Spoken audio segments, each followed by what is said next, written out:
Welcome back to Box Office Maniacs, and I am here to continue talking about Mr. Mercedes, and this is episode 2. If you watched my first review, you know how much I really enjoyed this show. And I actually did not read the book. I read about half of it. So the point where they're at now in episode 2, I have still read most of that. So, I'm still familiar with what's going on with the story, so I can kind of compare it to the book. First of all, what this is about, if you didn't watch my first episode, is there's this guy, and he gets in a car, a Mercedes, and in the middle of the morning, all these people are standing outside of this building waiting to get in for a job interview, and he mows them all down. Kills all these people, kills babies, kills the mother, kills everybody in line. So this detective starts trying to figure out, who did it, and he never could solve the case. So now all these years later, this detective has been retired, and this guy who killed all these people is starting to taunt him. He is sending him email messages and things like that to his house. And last week's episode, I actually forgot to say how it ended, was the guy that is Mr. Mercedes, the killer, is this guy who works at this electronics store, but he also is an ice cream man, and he's delivering ice cream up and down the street to where this detective lives. Which wasn't a really big shock last week because they were trying to hint at the ice cream truck going back and forth, but they didn't really say who it was in the ice cream truck, and that was the big reveal at the end of the first episode was, oh, it's Mr. Mercedes, he's driving the ice cream truck. So the detective is still getting his messages on the computer from Mr. Mercedes, and he had his buddy who was mowing the grass set up all the surveillance videos and cameras and stuff outside his house. So he's sitting there sleeping, and then he hears a noise outside, so he thinks, it's the killer that's coming to visit him. So he jumps up and goes outside and actually takes his gun out and goes after the person who's outside, and ends up being some teenager. And he scares the crap out of this teenager, and the teenager ends up falling and breaking his arm. And he literally almost shoots the teenager in the head. And all the kid was he was sneaking through his backyard to get home because he was out too late or something like that.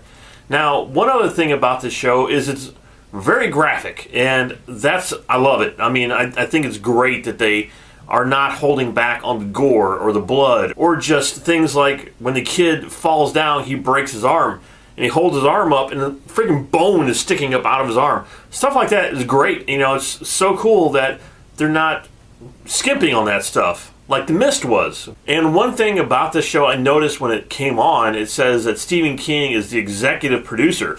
So maybe King can move over to The Mist next season, if there is another season of The Mist, and become an executive producer over there and try to save that show like he's doing this show. And I have to say, I am a sucker for a good detective story. Because I don't know if a lot of you guys know that I am a writer. I have talked about it here on the past on the show, and I've written 6 novels, I believe now, and one of those was a detective novel, and I just absolutely love the old-fashioned, whodunit, going after the bad guy detective book. I just love that, and that's what this series is. This makes the series so good, and the acting in this is just fantastic. Now, somebody had commented the actor that's playing the detective was actually the guy that was in one of the Harry Potter movies as Mad-Eye Moody. So if you're a Harry Potter fan, that's who that is. Because I didn't recognize him, but as soon as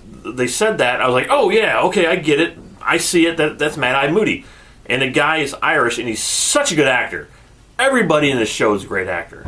And the show is so well written. It's absolutely fantastically written. So after he almost kills the kid, his buddy at the police force calls him in because he wants to, give him the 3rd degree, saying, you could have killed this kid, and what's wrong with you, and everything else. And then his next door neighbor shows up when he almost kills the kid and gives him some alcohol. So he acted like he was drunk, but he was completely sober when he did it. But, she didn't want them to freak out over in the police force that he is sort of, on an edge, and he's going out and trying to shoot a kid, so he pretended that he was drunk. So all that was really great stuff, but he basically tells the guy at the police force, he knows he messed up, and he realizes that the strange thing about this show so far is he's getting all these email messages from Mr. Mercedes, but he's not telling the police about it. He's keeping it to himself, and I'm not exactly sure why he's doing that. I guess because, he wants to taunt this guy and try to catch him himself again and not bring the police into his situation. I don't know. It's kind of weird that he's not really reaching out for the police to help him. I mentioned in my first review that there was a scene in the book where he goes to this mansion, and the woman who owned the Mercedes, it was this rich woman, and she lived in this big mansion, and he went there with his detective buddy and talked to her, and there was a big scene about it and how she thought she lost the keys or the keys got stolen and all, and I thought they cut that out of it, but it's actually in this episode where he pulls up in front of the house and the house is already locked and closed, and he's like sitting there looking at the house from the driveway, and this guard shows up behind him and asks for his ID. All of that was directly from the book, and it was cool. It was cool to see that they didn't, I thought they just skimmed over that, but they didn't, and actually put that in there, and I thought that was really cool they did that. So then he finds out that she had a sister, so he goes to her sister's apartment, and he wanted to ask her some questions about, the car, and how did this guy end up with keys, and what happened to her, because why did she commit suicide? And again, all that was in the book.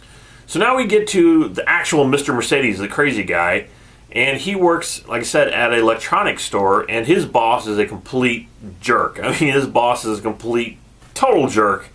And he called him and his other employee into this meeting and basically sit there and talk to him about how they can't treat customers like they were and all this other stuff. So basically, the psycho guy, Mr. Mercedes, set his computer up somehow to blow up. So they left out of the store, and he starts getting on a porn site, and his computer blows up in his face.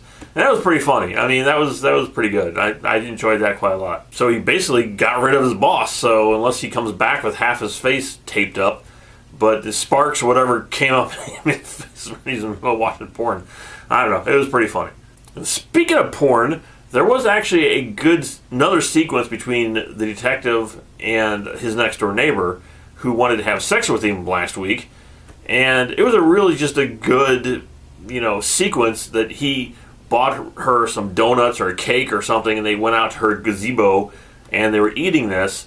And again, this didn't really even need to be in the show. It didn't really, move the plot forward or anything, but sometimes stuff like that don't need to be in there. It's a very character-driven show, and it just developed his character a lot more and developed her character a lot more, and it was just a really good sequence, a really good scene, and I really enjoy when a show does that. It takes its time to bring you a character and make you care for that character, even though it's not seen as necessary, but it is necessary because it was just a good scene. So then finally in the show, Mr. Mercedes, I don't know what his name is in the show, he is living in his mom's basement, and his mom's kind of a freak. Like I said, she tried to not really have sex with him in the first episode, but she was all over him and feeling him up and everything.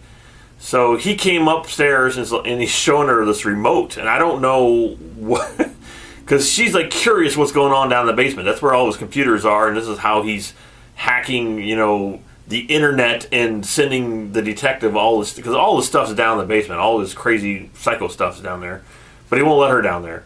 So he comes up with like a remote, and he's like, "Hey, this is what I've been working on, and the remote will, revolutionize the world, and we're going to get rich off of it." And so I guess he's just telling her that, so she stays out of the basement. But that was kind of weird. So then finally the detective gets a note in the mail, and a handwritten note from Mr. Mercedes, and he tells him that, he wants to start talking to him, saying, "Hey, why don't you get on Under the Blue Umbrella?" Which I didn't even know what that meant because I didn't get that far in the book, because there's a cover where all these umbrellas are black and there's one blue umbrella. So that's what that means, is that that's a web page called Under the Blue Umbrella that the detective can get on and start communicating back and forth between him and the killer. So he asked his buddy, the guy who was mowing the grass, how to get on the web page and how to do all this. So he finally tells him.